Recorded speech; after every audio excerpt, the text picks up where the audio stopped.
Welcome to The Grow Show, powered by Steel. On The Grow Show, we share ideas, tips, tactics, and insights to help you grow your landscaping business based on our team's 40 years of experience running a landscaping company and working with other owners and their teams to do the same. New episodes are released weekly on Wednesdays. Without further ado, here's your host, Marty Grunder. Well, good morning, good afternoon, good evening, wherever the case may be. This is Marty Grunder with another exciting edition of, yes, you guessed it, The Grow Show, powered by Steel. We have an excellent short little podcast today. We're going to talk about overcoming price objections, which is something that I know all of you deal with.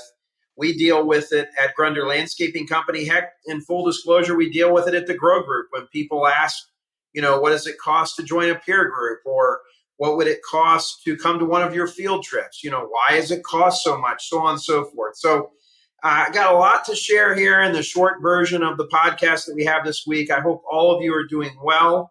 I tell you what, I'm very, very excited. I know that there's a lot of talk about, the economy going this and the economy doing this, Washington, D.C. being screwed up and all this other stuff.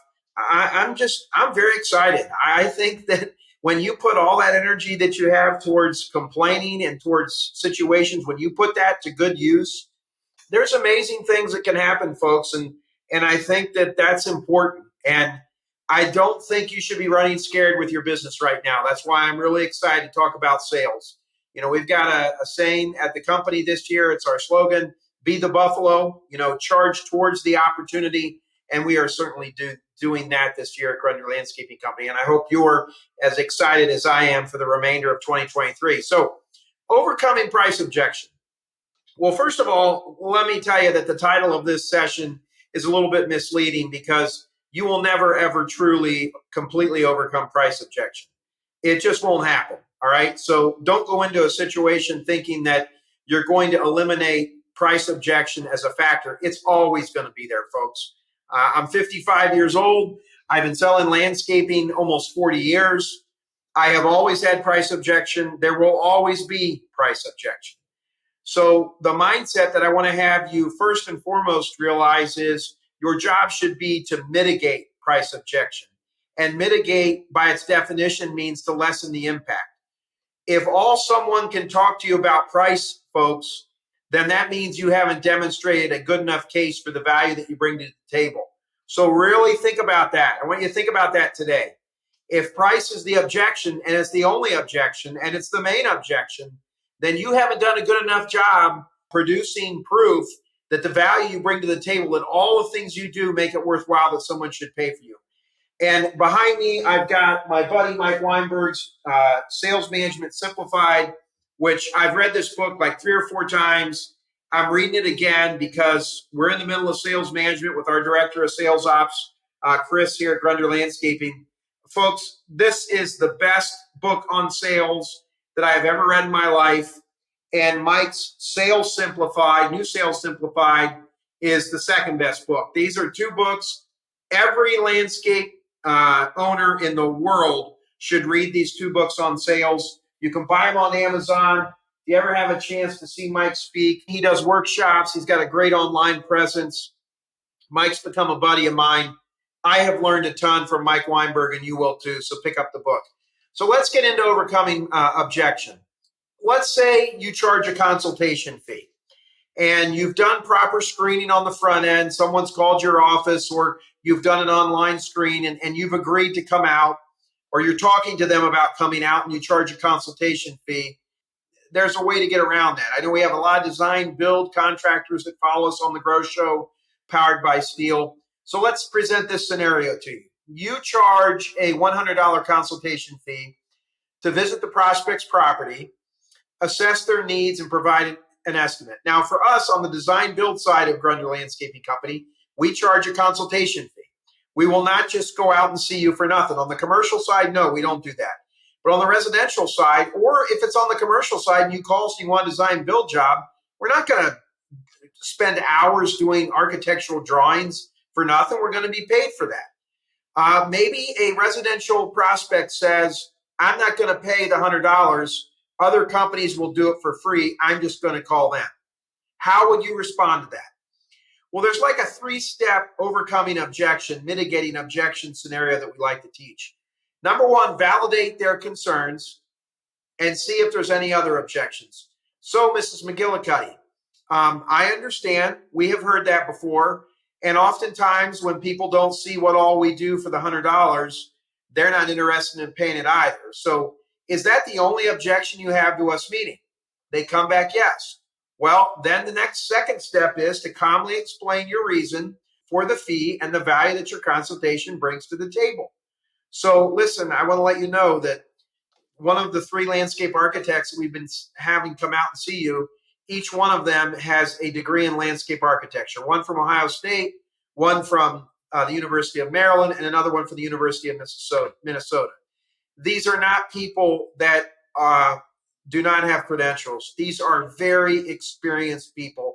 As a matter of fact, do you have our website there, Ms. McGillicuddy, where you could access? Would you like to see some of their work, and we can maybe look at the same pages here and I can talk you through? Because I really want you to understand, while I understand you're hesitant to pay $100, I really truly think once you're done with the initial consultation, you'll be surprised it was only $100. We strive to bring a tremendous amount of value to that initial consultation.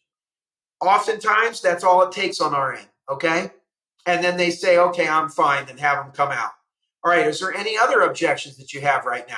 No. Listen, I think the most important thing here is follow those 3 steps, validate their concerns. You're not going to win by saying, well, that's ridiculous that you're not interested in paying us $100.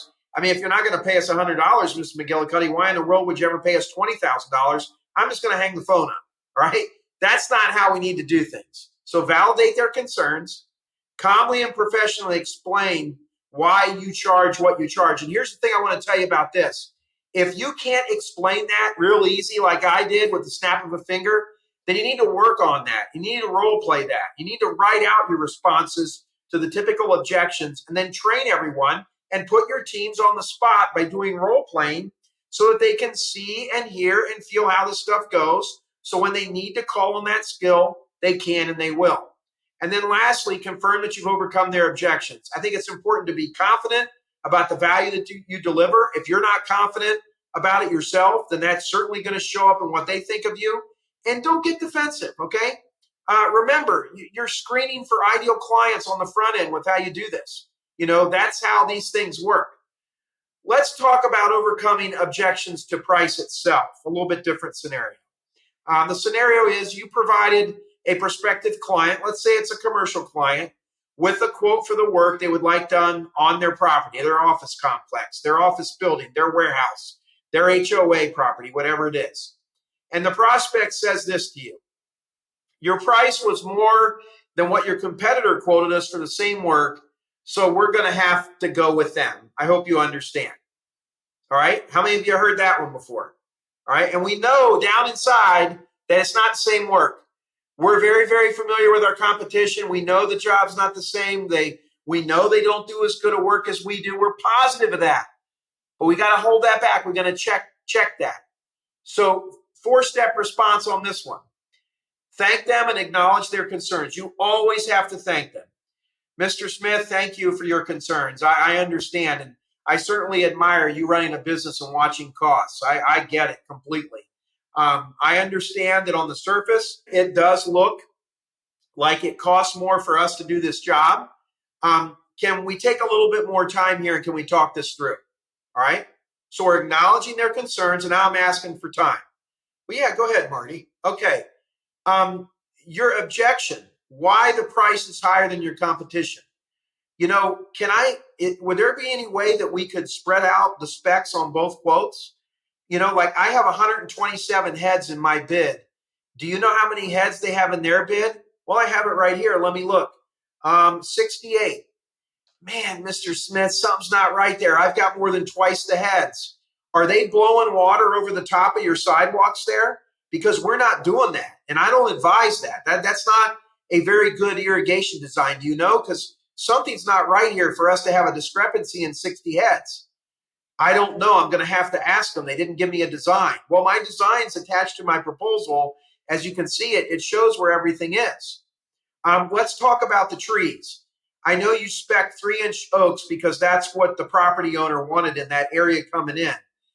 What did the competition spec? Well, they have down here 1.5 inches.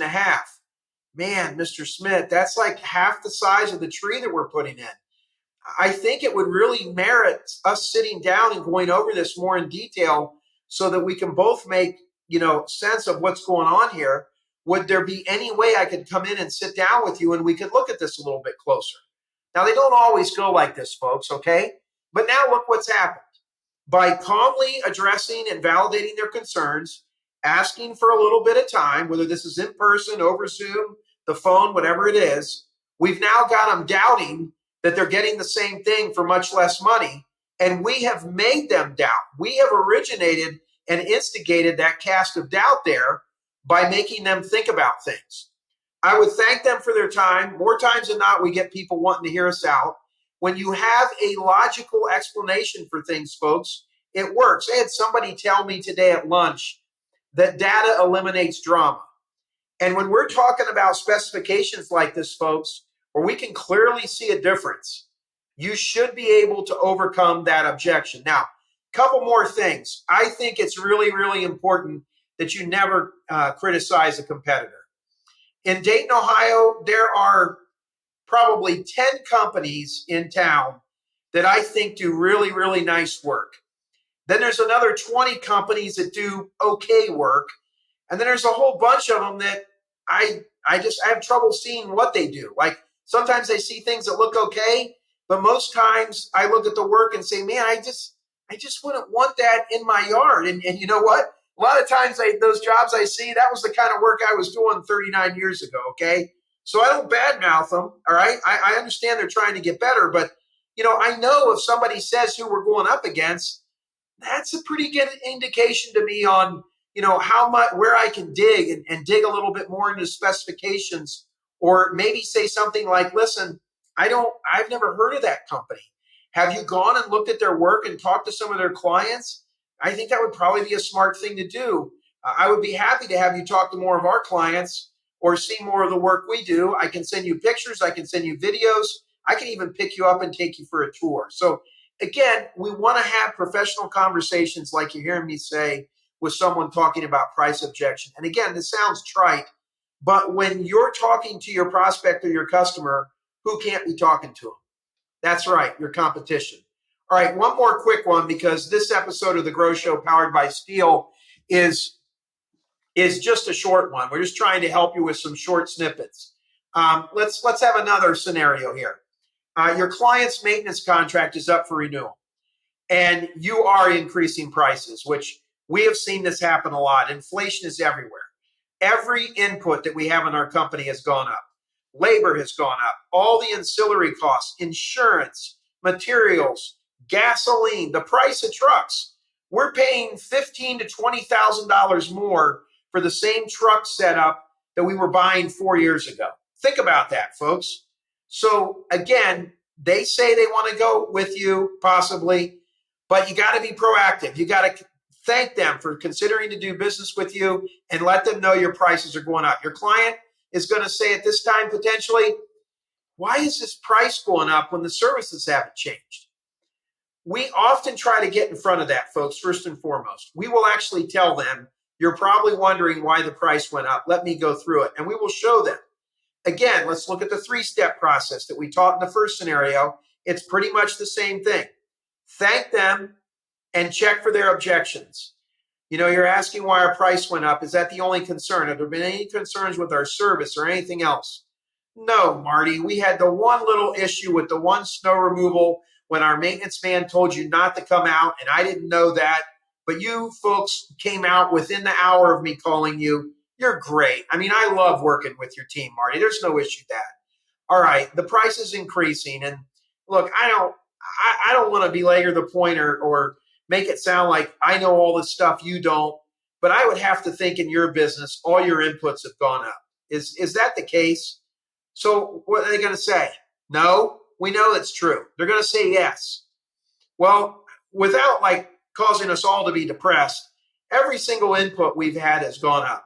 Everything from insurance that we provide for our team, which I know you like our team, and one of the ways we're able to give you good service is by offering good benefits, on down to what even a snowplow and a salt spreader costs for us now. We're seeing price increases as much as 40% on all that equipment. And we're very good with our numbers. But we've got to keep this in a position where we can make a profit, and it's just all of our inputs. If you want a real detailed response, I can show you how every single input that we have has gone up. I tried to be very careful here. We obviously recognize the fact that you've been a client of ours for 10 years. I recognize the fact that, quite frankly, you're really fun to work with. You tell us when we do a good job. You tell us when we mess up. The cookies that you gave the crew, the fact that you talk to them and treat them with respect, don't think that goes unnoticed, Mr. Smith. I really, really appreciate that. But price has gone up 4%. Many other companies were hearing 10% increases. I only went up 4% here. We really want to keep the business, and I'm hoping you can see where I'm coming from. Unfortunately, if I can't get the increase, I can't keep doing the job unless you want to cut some things out. And I'm not sure if that's going to fit here. I know we can't cut anything out with the snow removal. Possibly we could cut back on mowings. Possibly we could cut back on fertilizer. I don't know. Those are things we can talk about, but I can't do this job, the same job we've been doing for you for the last 11 years at the price we were doing it for the last 3 years. Be transparent, but don't be apologetic. All right. Don't put yourself back on your heels. This is called business, folks, and it's a math equation. 1 + 1 = 3 now. It used to equal 2, but now it equals 3. All the inputs have gone up. Thank them for their business. Let them know you appreciate them hearing you out. But don't feel as though you can't hold firm on your pricing, folks. Most logical people will understand. And if they go out in the marketplace, they're going to find the same thing from everywhere. So, as we talk about price objection and we look at things, be mindful of what you're doing, okay? And be mindful of never getting upset, thanking them, checking your emotions at the door, not criticizing the competition. Be careful what your nonverbal body language is saying. Before you go in on this call, rev yourself up, feel good about it, be confident, rehearse it, role play with one of your coworkers, all right? At the end of the day, we can mitigate price objections if we're prepared for that, all right? And those companies that are winning are the ones that know their prices inside and out. They know the costs and the inputs in their business, and they're prepared for situations like overcoming price objection, and they can do a great job. We're going to talk a lot at Grow 2024 in Des Moines, Iowa, February 6th, 7th, and 8th. I hope you'll join us. We're going to talk a lot about sales and some of the breakout sessions. There's going to be more stuff we're going to produce here on the Grow Show powered by Steel on price objections. I hope in a small way I impacted you, and I wish you some happy selling. And again, pick up one of Mike Weinberg's books. You'll be glad you did. Have a great week. Thank you for listening to this episode of The Grow Show. Be sure to subscribe so you never miss an episode, and head to growgroupinc.com for more information and resources to grow your landscaping business. A special thanks to the folks at Steel, whose support makes this podcast possible and whose reliable handheld power equipment makes our jobs easier daily. We'll talk to you next week.